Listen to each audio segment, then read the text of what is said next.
चलिए, तानिया तक हमारी आवाज नहीं पहुंच रही। ठीक है, जतिन के पास चलते हैं। तानिया आपके पास वापस लौटेंगे। जतिन, हैरान करने वाली ये खबर है, धर्म परिवर्तन का जो मामला ये सामने आया है मुरादाबाद से, आखिर कब से ये खेल चल रहा था और कैसे इस पूरे मामले का खुलासा हुआ है, जरा विस्तार से बताइए। आज बिल्कुल देखिए, हैरान करने वाली ये खबर इस लिहाज से भी है क्योंकि एक साल पहले भी इसी इंस्टीट्यूट पर धर्मांतरण के आरोप जो है वो लगे थे और उस समय भी एफआईआर दर्ज की गई थी और सिविल लाइंस पुलिस स्टेशन में ही एफआईआर दर्ज की गई थी, जहां पर आज मौजूदा दौर पर दूसरी एफआईआर जो है वो दर्ज की गई है। उस समय भी छात्रों ने इस तरीके से शिकायत लगाई थी कि कैसे जो इंस्टीट्यूट चलाने वाले लोग हैं वो कहीं ना कहीं धर्मांतरण करने का दबाव बनाते थे, हिंदू लड़कों के साथ लड़कियों को बिठाया जाता था, दोस्ती करने पर मजबूर किया जाता था और उसी तरीके का प्रकरण एक साल बाद दोबारा से आया है और अब जाकर पुलिस ने दोबारा से जो दूसरी एफआईआर है वो दर्ज की है। एसएसपी मुरादाबाद से जब हमने बात की तो उनका भी कहना था कि इससे पहले एक साल पहले जब ये मुकदमा आया था उस समय भी विवेचना की जा रही थी और आज जब दूसरी एफआईआर दर्ज की गई है तो विवेचना की जा रही है। लेकिन अभी इस मामले में सबसे बड़ा अपडेट मैं आपको ये बता दूं कि जिनके ऊपर ये पूरे एलिगेशन लगे हैं, जो इंस्टीट्यूट चलाते हैं, पति पत्नी, वो दोनों ही पुलिस के रडार से गायब है। पुलिस लगातार उनको ट्रेस कर रही है लेकिन उनके बारे में कोई भी जानकारी अभी तक सामने नहीं आ रही है। पुलिस का कहना है कि जो भी एलिगेशन लगे हैं उसको क्रॉस वेरीफाई किया जाएगा, उसके आधार पर ही आगे जो कार्रवाई है वो की जाएगी। इससे पहले जो एफआईआर दर्ज की गई थी वो आईपीसी के सेक्शंस के तहत एफआईआर दर्ज की गई थी, लेकिन इस बार भारतीय न्याय संहिता जो नया कानून आया उसके तहत तमाम सेक्शन जो है वो उसमें जोड़े गए हैं। लेकिन आप जब एफआईआर पर नजर डालेंगे तो उसमें धर्मांतरण का जिक्र नहीं है, उसमें किस तरीके से धोखाधड़ी किया गया, दबाव बनाया गया, ये तमाम सेक्शन जो है वो जोड़े गए। हालांकि एसएसपी मुरादाबाद का कहना है कि जैसे जैसे जांच आगे बढ़ेगी तो इस मामले में और भी सेक्शन जो है वो जोड़े जाएंगे। लेकिन तानिया जब आपके साथ जुड़ेंगी तो अपनी आप बीती आपको बताएंगी। कल मुरादाबाद में तानिया से मिले थे, उनका साफ तौर पर कहना है कि कैसे हिंदू लड़कों से, मुस्लिम लड़कों से दोस्ती कराने के लिए दबाव बनाया जाता था। पढ़ाई के लिए जो ग्रुप्स बनाए जाते थे उन ग्रुप्स में खास तौर पर उन लड़कियों को शामिल कराया जाता था, मुस्लिम लड़कों को बोला जाता था। देखिए, आपके पास वापस लौटेंगे, लेकिन जो आप जानकारी दे रहे हैं कि पढ़ाई के लिए देखिए यहाँ पर बुलाया जाता था लेकिन जबरन यहाँ पर धर्म परिवर्तन का दबाव बनाया जाता था। लेकिन कहां लव जिहाद गैंग एक्टिव है, जरा ये भी आपको मैप के जरिए समझाते। देखिए, बरेली की बात करें, बरेली जोन में अब तक जो है 86 एफआईआर जो है वो दर्ज की गई है और इसी के साथ ही अगर हम बात करें, देखिए अलग अलग जगहों पर उत्तर प्रदेश की अगर हम बात करें तो यहां पर जो गैंग है वो पूरी तरीके से एक्टिव नजर आ रहा है। लखनऊ जोन की बात करें तो यहां पर 55 केस दर्ज किए गए हैं। लगातार देखिए मामले सामने आते हैं, कार्रवाई होती है, केस दर्ज कर लिया जाता है, लेकिन इस पर फिर भी अंकुश नहीं लग रहा है। प्रयागराज जोन की बात करें तो यहां पर देखिए 46 एफआईआर जो है वो दर्ज की गई है। इसके बावजूद भी अगर हम मेरठ की बात करें तो यहां पर 45 एफआईआर दर्ज अब तक हो चुकी है। यानी कि उत्तर प्रदेश की बात करें तो उत्तर प्रदेश में किस तरीके से धर्म परिवर्तन का जो गैंग है वो एक्टिव है, ये साफ तौर पर नजर आ रहा है। और अब मुरादाबाद से खबर आती है जो हैरान करती है। तो आपको हमने बताया कि किन किन जगहों पर 2020 से 2023 तक लगातार धर्मांतरण गैंग एक्टिव रहा है और लोगों ने बड़े स्तर पर सामने आकर इसकी शिकायत भी की है। लेकिन उत्तर प्रदेश सरकार का साफ कहना है, लव जिहाद हो, धर्मांतरण के लिए लोगों को परेशान करना हो, दबाव बनाना हो, ऐसे लोगों को बख्शा नहीं जाएगा। मुरादाबाद में भी कुछ यही कार्रवाई होगी। लेकिन किस तरह से ब्यूटी इंस्टीट्यूट की संचालक और उसके पति पर यह आरोप लग रहा है, कितने लंबे समय से इनका यह धंधा चल रहा था, कैसे लोगों पर दबाव बना रहे थे, इस रिपोर्ट में देखिए।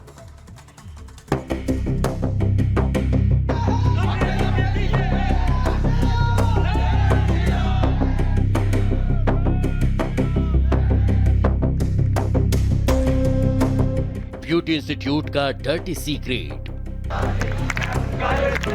ब्यूटी सेंटर में धर्मांतरण रैकेट, मेकअप का नाम, धर्मांतरण का काम। उत्तर प्रदेश के मुरादाबाद का ये ब्यूटी इंस्टीट्यूट इन दिनों संगीन आरोपों के चलते सुर्खियों में है। इस इंस्टीट्यूट की डायरेक्टर रक्षदा खान पर इंस्टीट्यूट के अंदर धर्मांतरण गैंग चलाने का संगीन आरोप लगा है।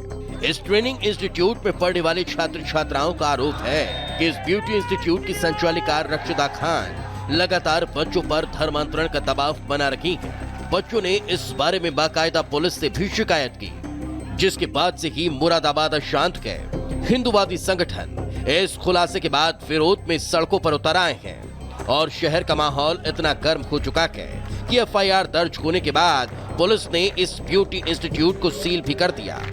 लेकिन बवाल है कि थमने का नाम ही नहीं ले रहा। इस इंस्टीट्यूट में मेकअप की ट्रेनिंग लेने वाले छात्राओं का सीधा आरोप है कि मुरादाबाद में लैक्मे एकेडमी की संचालिका उन पर यह दबाव डालती है कि मुस्लिम लड़कों से शादी करो। छात्राओं का आरोप है कि वो उनकी दोस्ती मुस्लिम लड़कों से। सीधा तान्या और स्वाति के पास आपको ले चलते हैं। शिकायतकर्ता दोनों हमारे साथ मौजूद है। तान्या, सबसे पहले आपके पास आते हुए एग्जैक्टली आप बताएंगे क्या हुआ था, आपने कब शिकायत दर्ज कराई, अब क्या हो रहा है और इसके अलावा कब से खेल रचा जा रहा था, ये भी बताइए।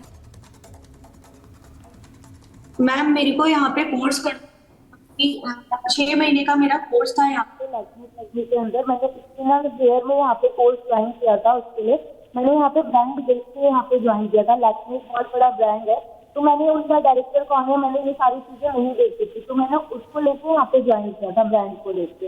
लेकिन यहाँ पे ब्रांड के नाम पर कुछ और ही यहाँ पे शिक्षा दी जा रही है। हमारे उसमें सिखाया गया कि मतलब इसे प्रैक्टिकल वर्क ज्यादा होना चाहिए स्किन एंड हेयर में, लेकिन यहाँ पर इन्होंने बोला था थ्योरी होती है ज्यादा।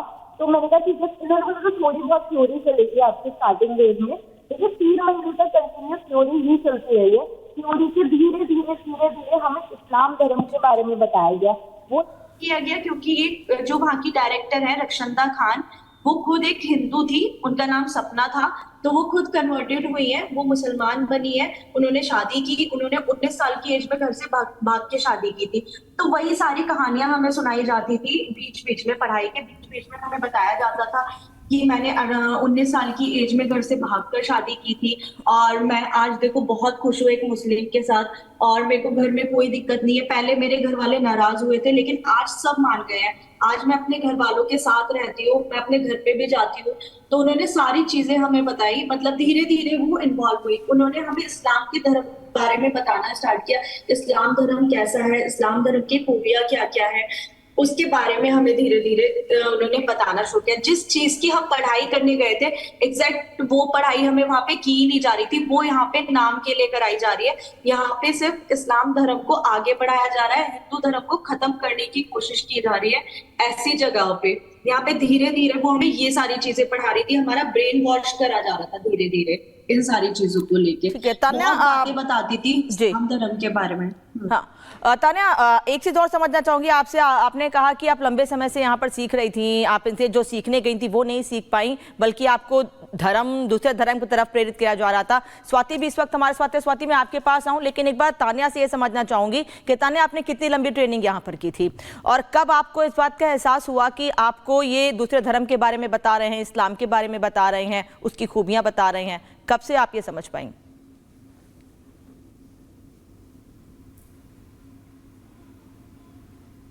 हो गया 6 मंथ का टोटल मेरा कोर्स था यहाँ पे।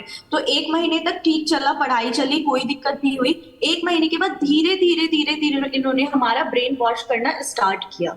मतलब मैं ये नहीं बोलूंगी 1 दिन में इन्होंने मेरा ब्रेन वॉश कर दिया। मेरा क्या, आज इतने हिंदू बच्चे हैं वहां पे, जितने भी हिंदू बच्चे हैं सबकी शिकायतें हैं। आज हर बच्चा, क्योंकि अकेला था हर बच्चा, कोई भी नहीं खड़ा हो पा रहा था वहां पे, लेकिन आज मैंने आवाज उठाई है इस चीज को लेके। तो आज सारा जहाँ पे उस अकेडमी के जो भी बच्चे हैं जो पहले करके जा चुके हैं, आज सब मेरे साथ खड़े हुए हैं कि हम अकेले थे, हम नहीं कर पा रहे थे, हमारे अंदर इतनी हिम्मत नहीं थी, तो वो लोग नहीं जुड़ पा रहे थे इस चीज से कि हम आवाज उठाए। लेकिन आज मैंने आवाज उठाई, तो मेरे साथ ऐसा हुआ है तो और बच्चों के साथ भी ऐसा हुआ है। तो मैं अकेले झूठ नहीं बोल सकती हूँ, चलो मैं अकेली थी, मैं अकेले झूठ बोल रही हूँ, लेकिन इतना सारा बच्चा हमारे यहाँ पे जुड़ा हुआ है। तान्या, स्वाति की बात भी चल लेते हैं। स्वाति, देखिए तान्या ने जो आप बीती बताई है वो वाकई में हैरान करती है, लेकिन आप इस इंस्टीट्यूट से कब से जुड़ी थी और साथ ही साथ क्या किसी तरीके का प्रेशर, धमकाया जाता था, धर्म परिवर्तन को लेकर दबाव बनाया